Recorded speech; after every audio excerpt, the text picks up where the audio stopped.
Hello everybody, welcome back. Today I'm going to be doing a deck profile on Pure Spright for the February format. Now this is a deck that I've been wanting to kind of get back into, obviously now that YCS Sydney is over. Trying to spend a bit more time on some decks that obviously aren't super meta, but that still could definitely potentially hold their own at the local level or even potentially at the regional level as well. So Spright is obviously a deck that plays super well into hand traps, and obviously very, very similar to Ryzeal in that regard. So a lot of the hand traps people are playing, yes, they would hit Spright as well, but it's just a personal favorite of mine, and something that I wanted to kind of look into with like the YCS over. So this is a pure build. I would like to also look into a Fiendsmith build just because I think the Fiendsmith cards obviously are super strong, but the Fiendsmith cards also allow you to combo into the Spright cards if you don't happen to open any Spright cards. But anyway, that's a story for the day. One thing you'll notice about this build, which I'll get into as you'll see it, it doesn't look exactly like your traditional pure builds because I'm trying to minimize a lot of the bricks. Now, Spright is a deck that does play quite a few bricks, and you'll see that when I get there. But we've got 3 blue, of course. We're playing 3 jet, of course. Something that's going to look a little bit different here is 3 red. So this is kind of a note out of Pure Ryzeal's book, the Ryzeal book, in that you're just opening up. If you just open up names, it's really strong. Now, obviously, in the Ryzeal sake, they all search each other, and so they just keep plussing. But red is obviously a really solid card. It is a monster negation, can destroy if you tribute a link, an extra monster as well. But it's just an extender, which is more so what I'm using it for. Yes, it's an end board piece for sure, and it's something that in this build I am definitely using as an end board piece. The thing that I've kind of had to make, that I've cut to make room for these extra copies of red and also carrot, which I'm not playing at 3. I'm playing carrot at 2, but for the life of me, I just cannot find a second carrot in my house. So this is a Pixies. It should just be 2 carrot, but I mean, Pixies is still fine, but yeah, carrot's obviously a bit more useful. So extra Spright names because they are good end board pieces for sure, but they're just extenders. And this is a deck that doesn't have the largest amount of 1-card combos. You are a lot more reliant on 2-card combos. So having extra extenders is good. The package I've cut for a lot of this is actually the frog package, the swap frogs with the ice barrier cards. The logic being is that the ice barrier cards are not good to draw. So it's just 2 less ideal draws from the list. I mean, in this deck, we're already playing cards like, okay, I'm playing Gamma Burst, but this could be a Double Cross or Spright Smashes. It's just your second target that you'd search off jet. Obviously, we're playing 3 starter, but whatever your second target is, obviously is an unideal draw. With our Nimble engine, of course, the Anglers are not ideal to draw either, which is just 2 more unideal cards. Some people play the Melfies, which, again, I love the Melfies in concept. Like the number of disruptions they are, they're not reliant on gigantic resolving. It's just not good. And that's the thing with the Swap Frog package, is that you are generally reliant on gigantic Spright resolving before you can access Totally Awesome. Now, this is not always the case, and this is something that I wanted to just quickly talk about in this build as well, is that you're very reliant on gigantic Spright resolving for some of those really cool, flashy level 2 plays that you can do, because this can summon any level 2. But in a world where we're already trying to stop Duo Drive, gigantic Spright doesn't resolve, just ever. And obviously, if it resolves, the game should just be over, really. But it never does resolve, and so I didn't really want to rely on having cards in my deck that were in there just for when Gigantic Spright resolved. Now, that is not true in the case of just this one card I am playing, which is the EMP Meowmine. Not a card I usually play, but it's useful when you draw it because it's generally an extender. I'm always going for Sprint first, and so this is just always a free special summon if you do open the 1 copy. But it's just a card that can be summoned off Gigantic. You link it away, it sits in the graveyard, and it's just an extra disruption for free. That's why I'm playing it. Now, yes, Swap Frog, going back to Swap Frog, yes, it's a starter. because you can you still get into sprint. And there's combo lines when you draw Swap Frog and Spright Blue, or one of the sprites, specifically Blue or Jet. Yeah, it's really strong as well, because you get to summon Toad first, then Special Blue, and you get to combo fully from there. So it definitely has benefits for sure. But like I said, I'm just, in this profile specifically, and maybe I'll add them back in, I'm just trying to plan around the fact that A, Gigantic Spright doesn't resolve, and B, just trying to minimize cards that aren't going to go to draw. Specifically, the 2 Ice Barrier cards you have to play for the Swap Frog engine. So yes, it makes the end board weaker because we're not playing totally awesome, but it's just, I mean, the end board is still strong for sure. Like having combinations of red and carrot, EMP, then your link monsters that you have, I think it's solid. Then for the non-engine, we have a lot of non-engine, so it's more than I've normally had to fit into Spright in the past, but we've got Nibiru, and this can be just whatever it wants. This is just 18 spots. Fuelos, Ash, Vela, so this is just a hand trap approach. Bestials, Imperm, so that's 18 hand traps. And then I've got 2 other cards in the list. These are kind of like engine requirement type cards. So again, the deck already has plenty of these bad draws, but just to kind of make your end board a little bit more secure, I'm playing the 1 Angel Statue Azaroon. Obviously this is going to be for Silver Hat Rabbit, which we access through our engine super easily. It's a link to, so it fits within the theme of what we're doing. And the other card I'm trying is Archlord Christia in the main deck. Now this is just more of a meta call, because most of the time you're going to come across a deck that that is using light monsters. Obviously Malice does not, but Ryzeal is full of light monsters. Blue Eyes has light monsters. Fiendsmith cards are light as well. So there's light monsters everywhere throughout the format. And so Christia is just a really crazy card. We're relying a little bit more on Mannequin Cat in this build, because you can just summon Archlord Christia for free and probably just win off that. It does have outs. I mean, being a light 2800, there's like Metaltronus, for example, no, can't even special summon with Metaltronus, so that's, you can't out with that either.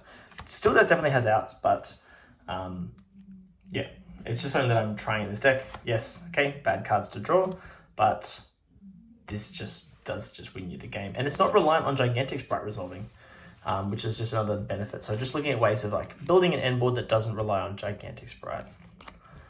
So that is the main deck. The extra deck. The extra deck is very versatile, which is why something like Fiendsmith is definitely an option, because you don't really need too many cards for your Spright extra deck. 2 Gigantic Mannequin Cat, Ninja Shadow Mosquito.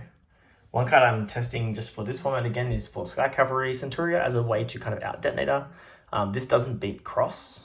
Cross can still negate Centuria, but Detonator can't stop Sky Cavalry because of the damage to rulings. So you can use this, go into battle, like you can summon this pretty freely if you are just summoning sprites. So you can avoid activating effects. Then you can go to battle and you can use Sky Cavalry to attack. Obviously this is not counting the fact that your opponent has other things available, but the logic is we've got 18 hand traps, we're trying to keep the opponent off a board. The logic I've faced when playing against Ryzeal is that they can always make Detonator, regardless of how much you hand trap them it feels. So Sky Cavalry still is a way to out Detonator. And then depending on, if you need to, you can obviously just slap a Zeus on top as well. But I've got Onibimaru, Downed, Zeus, and Typhon as Xyz monsters. A lot of these cards, they're just fairly like toolboxy flex cards. They're not super necessary. That's why we could play the Fiendsmith cards. For links, of course, we're playing Sprind, SP, IP, and Silver Hat Rabbit. These are like the main ones, the main 4. Go into these all the time. Same with the Zeus, the Gigantic Spright and the Mannequin Cat. I like Onibimaru a lot, but a lot of these just are really flexible spots. There could be other things. There's a Dark and a Phoenix here. Again, you could play these, you could play other things. Dark is good for Bestials, obviously, like taking Bestials. We've got our own Bestials in the deck that we could play. But yeah, that's the extra deck.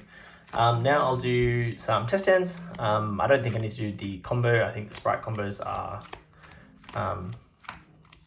nothing too revolutionary these days. So I'll just do some test hands and we'll see the combos play out. Okay, so we'll do a few test hands. Obviously we're looking for a good mixture of engine and non-engine. But we've got, for this first one, we've got Ash, Carrot, Jet, Nibiru, and Nimblebeaver. So obviously we're 2 engine, Ash and Nib. So in combination, these shouldn't be too bad, depending on what the matchup is. And then in terms of just playing out a combo, obviously we're going to start off with normal summon Nimblebeaver and then see what happens if this gets stopped. But we're just going to assume uninterrupted here. So really we could just do this with just Nimblebeaver because it's one of our few 1-card combos that we get access to. Obviously we could special the Carrot really at any point just to protect against Imperm. We can also use Jet to get access. Like we could just flood the board right now with all the sprites, because we could go into Jet, grab starter for blue, blue for red, and then have a lot of kind of protection against hand traps, which is not terrible. I mean, having that kind of protection is good. But again, just kind of playing at the combo. We'll just forget the Jet for a second. Just the kind of base combo that I generally like. So we go Sprind. Sprind will send Angler. Then Angler will summon Beaver.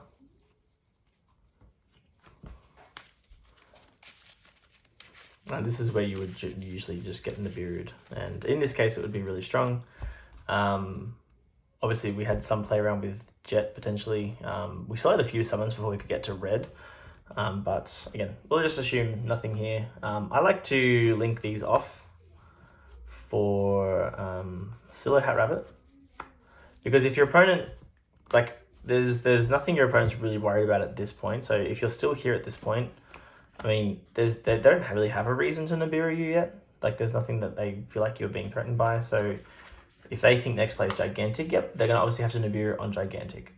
But they can still just wait to Nibiru on Gigantic effect. So they might not see the Silo Hat coming, which means you just get a free interruption now if they do have Nibiru.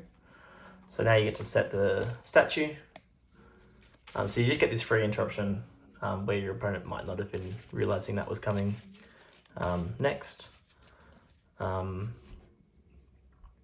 again, we could probably go Jet now if we want to, but pretty much what I would do next is take these two, Sprind and Silo Hat, and go for Gigantic, and then go for the effect. Now in this case, obviously the Jet is going to be useless anyway if we get Nibiru. Gigantic here would summon out blue, and then yeah, if we didn't have access to other sprite names, you'd search Jet and starter and set starter and have that as an interruption again for your opponent's turn. But again, we'll just play this out. So we'll special out the Jet here. Because again, our opponent's thinking, oh, we'll wait for Gigantic, but like they'll let it go too far. Here's starter. Now this is where we could just wait. We don't need to activate starter right now. Starter's just this is going to get us 2 bodies with blue and red. If we do get nibbed, so we can still actually kind of play here now. But yeah, we can overlay these for Gigantic. We can declare the effect. Obviously, it's going to go through. The other thing we could have done is kept the Jet around. In terms of, we wouldn't mind making Mannequin Cat, otherwise we're just going to go for IP as the end board here. So Gigantic in this case, and I'd rather hold the starter, so I don't really want to summon the blue here. We could summon the EMP at this point, or we could summon blue, red, and then just hold starter as just follow up, which actually, no, we'll do that. So we'll summon blue, blue will search for red, because this also, never mind, can't get nibbed anyway at this point. So now we've got a red that can summon itself. We're going to just have Gigantic kind of sitting around, but we can take Jet and blue, and we can link them off for IP. What we could have done differently in this case is, if we go back a little bit, when we went Sprind and Silo Hat, we could have actually gone the Jet and Sprind and done Gigantic over here like this, and then gone for red, so Gigantic for blue, and then we can take blue and Gigantic and link, and this is probably better to do, and go in for IP. So we don't get the Silo Hat, the Mannequin Cat, obviously we can summon out the red now, but we just keep this as just another interruption, and we can set starter. So one thing we have to consider with Spright now, of course, is with our elf, is our follow-up. We have to kind of make it ourselves. So starter here is great. If we didn't open access to red and carrot, starter can obviously be used for red or carrot. So it's an interruption in that sense, but it's also follow-up because you can summon out. I usually summon out Jet, then Jet search starter, and then going into my next turn, I've got a Jet on board and a starter that I can use. Because also these are going to whittle away, like these are going to like burn your own cards as well, which is the thing to consider with this. So you kind of want to have bodies around. Like obviously IP gets rid of a body to summon out SP. Yeah, so you are playing your monster lineup down, which means you do need follow-up. It's super essential because these are going to tribute your own guys. So somewhere along the line, we're going to go starter for a Jet. Jet's going to search a starter for more follow-up, just so we can really guarantee that we're playing on the next turn. And then we've got another body there to use as kind of food for the sprites. So like we could go carrot, tribute Jet to negate a spell. Red can tribute carrot to negate a monster. Obviously IP, like we can, summon out the Azaroon, pop a spell trap. This could go into SP. It's good to keep a level 2 around. Obviously this is going to negate a summon. We've got an Ash and a Nib, which, we don't really want to have to use Nib if we don't need to, but yeah, and then we've just got follow-up this way. And it's really easy to set up in a Gamma Burst OTK from there. But man, I would love to have Spright Elf back for sure. Just because the follow-up situation and just Spright Elf's crazy. We're doing a modified ban list event in a couple of weeks, and Spright Elf is going to be at 1 for the event, so it's very exciting. I'll definitely be playing something involving Spright Elf for sure. But here is a second test hand. We've got Nib, Imperm, Blue, Nib, and Angler. So, okay, obviously double Nib is not ideal in terms of like hand traps, but Imperm Nib is always a good combination. And this would just be normal Angler special Blue. And then Blue is obviously going to search for Jet. Jet can summon search starter. And we can go from there. You wouldn't even mind going starter now just to put red on the field. Red could stop more things that, are going to get in the way of hand traps. And having red on board means I don't feel nearly as bad about going to make a sprint. Obviously, summoning Gigantic super early beats Nibiru exactly, but loses super hard to other hand traps. Whereas like if Sprint gets hand trapped, you still have Sprint, unless it gets Ogred, obviously. But if it gets Ogred, it's still going through and you get the bodies. So Sprint is good to go first, especially if red, and this is why 3 red is kind of nice. Like yes, it's an extender, but also just negates things as well. Because now we're resolving Sprint. There's a Beaver. There's a Beaver. And Angle will obviously be sent to graveyard for this to happen. And then we can obviously just do the same thing. We can go in Silhouette and just again, based on bodies that we have left over, if the matchup is good for the Mannequin Cat, then I wouldn't worry about IP and we just like focus on sending Archlord Christier out because it's a crazy card.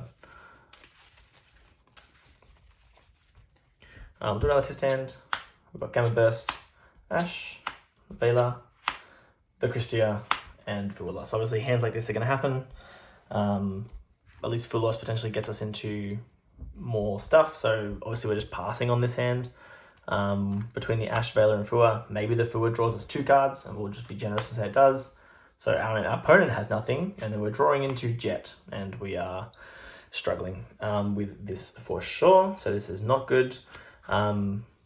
Obviously, lots of hand traps. If any of these were like Nib or Bestials, we'd feel a little bit better because at the worst case, and this is why I'm prioritizing the Bestials in this kind of lineup and Nib as well, is because they just put a body on the board, and then so worst case, you can normal summon a Spright and go to Sprint and play the game that way, going second if you need that. That's why Spright in the past used to play Fenrir. I've just opted more for Bestials and Nib because I think just obviously in the format they're just better cards. We'll do another test hand because that one was not as ideal.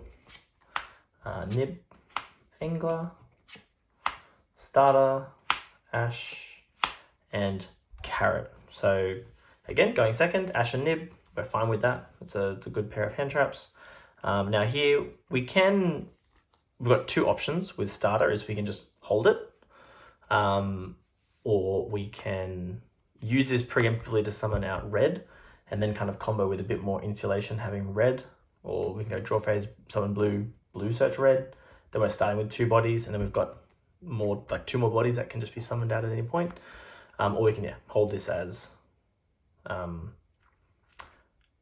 just like the insulation if this gets stopped, like this little pair of cards gets stopped. So similar idea. I'm not going to play this one out because it's going to, again, result in pretty much the same thing. End board priorities, of course, having red and carrot available are good. And then, yeah, some combination of IP, Mannequin Cat, red, carrot. There's worlds where you can like leave Sprint and Gigantic up if you have like excess bodies, and you can still summon like one of these and have it like this with red or carrot. That's still fine, because obviously Sprint can detach off the Gigantic or it can also detach off the Mannequin Cat, which is actually really easy to do. So you could even end up in like this position where you keep the Sprint with the Mannequin Cat, because Sprint has the effect when your opponent special summons a monster that you can detach from material, an Xyz monster, and bounce it to the hand. And Mannequin doesn't need to detach for its effect when your opponent summons a monster. You can do the forced thing where you can detach and summon a guy from their graveyard to trigger Mannequin Cat, but otherwise it's not detaching. So like you do have materials free under Mannequin Cat as an option as well. We'll do a couple more. We'll just like some really quick like rapid fire ones, and then we'll call it a day. So starter, Beaver, Druis, Angler. Imperm. Drawing the Angler is not ideal here because you do kind of ruin Sprint a little bit now. So Imperm Druis has hand traps. There's a little bit of a conflict, but starter's obviously good to have. Red, blue, Nib, Beaver, EMP. I mean, this hand is crazy going first. We've got heaps of push. Nib going as our only going second card is not as good. We've got Jet, Carrot, Christia, Red, Jet. So no non-engine going second is not good. Gamma Burst, Blue, Angler, Druis, Magna. So 2 Bestials going second. Depending on the matchup, that could be nice.